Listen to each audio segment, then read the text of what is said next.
John Henry Holliday, better known by his nickname Doc Holliday, was a guy who possessed a wide range of skills and was a notable figure in the American West.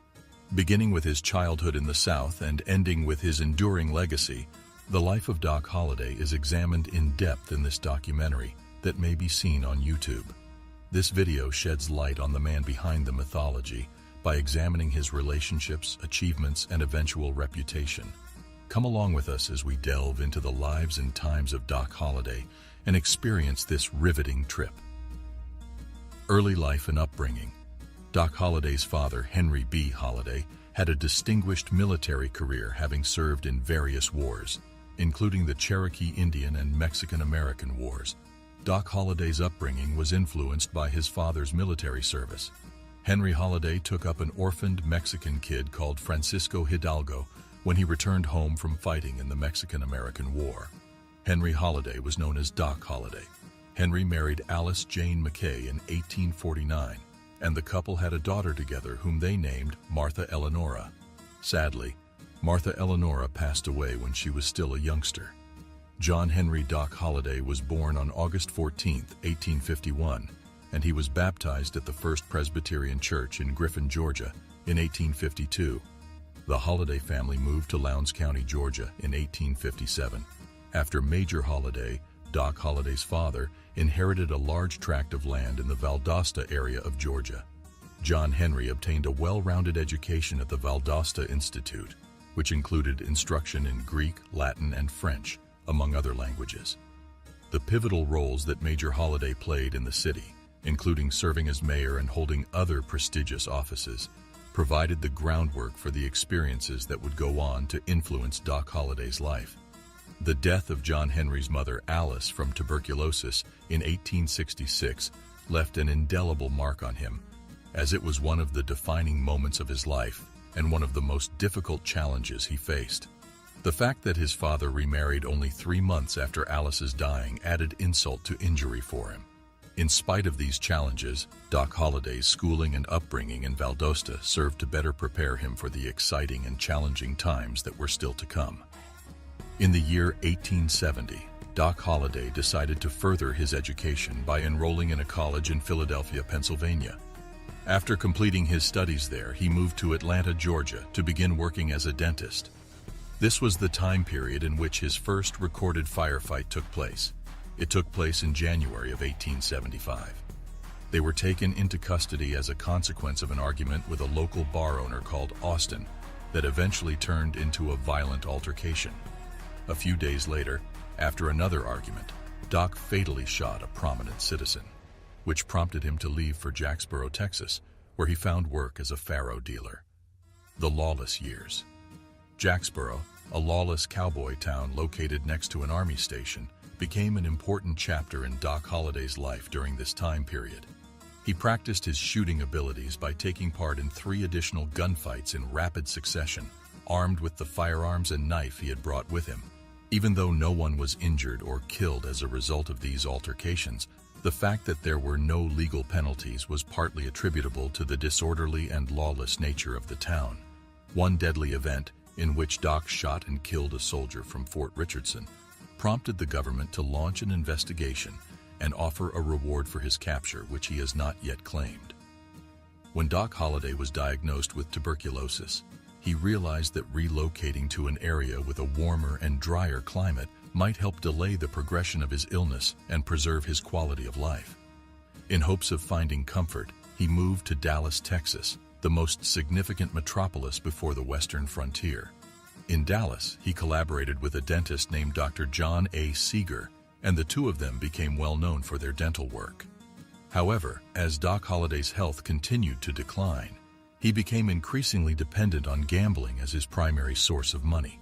On May 12, 1874, Doc Holliday and 12 other individuals were indicted in Dallas for engaging in illicit gambling. This event marked a key turning point in the story, a destined encounter. After a long voyage, Doc Holliday arrived at Fort Griffin, Texas, where he secured a job working as a card dealer at John Shanzy's Tavern. Here, he would have a fateful encounter. Here is where he met Mary Catherine Bignose Kate Horany, a tough and self-reliant lady who occasionally worked as a prostitute.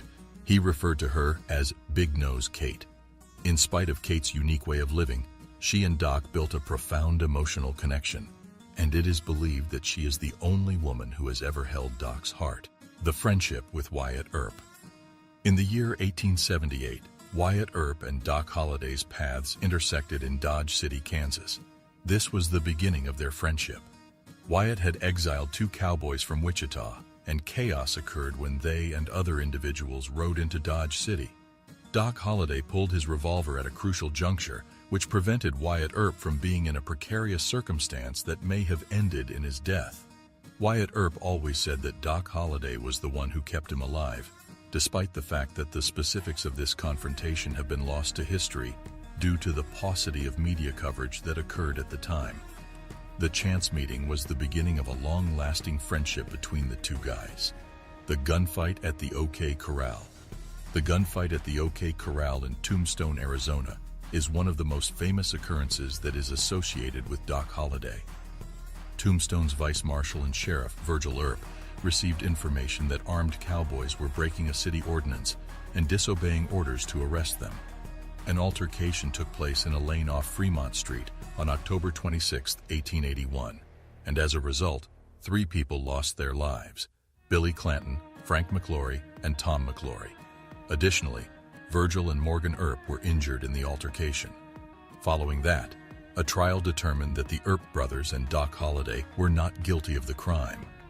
Before leaving Tombstone, Doc and Wyatt eliminated a number of lawbreakers as part of their quest for vengeance for the death of Morgan Earp. Johnny Ringo, a long-standing rival of Doc Holliday's, was discovered dead in July of 1882, and the circumstances surrounding his passing remain a mystery. There have been a number of different accounts and hypotheses put up regarding Ringo's passing, and Doc Holliday's possible involvement is still up for discussion. Even though Holliday was said to be hundreds of miles away at the time, according to some accounts, others imply that he may have played a role in the incident. There is still no clear explanation for what happened when Johnny Ringo passed away.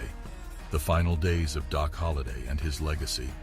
Despite his fame as a gunfighter, Doc Holliday did not have unbeatable odds.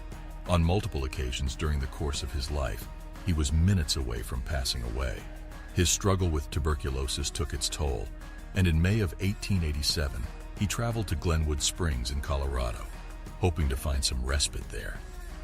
Unfortunately, his health continued declining, and he was confined to bed for the rest of his life. The Glenwood Hotel was the location where Doc Holliday passed away on November 8, 1887. His legacy will be remembered as a model of steadfastness, devotion, and bravery in the face of hardship for generations to come. In conclusion, the life and mystique of Doc Holliday continue to captivate audiences and serve as the impetus for a great number of stories, films, and novels.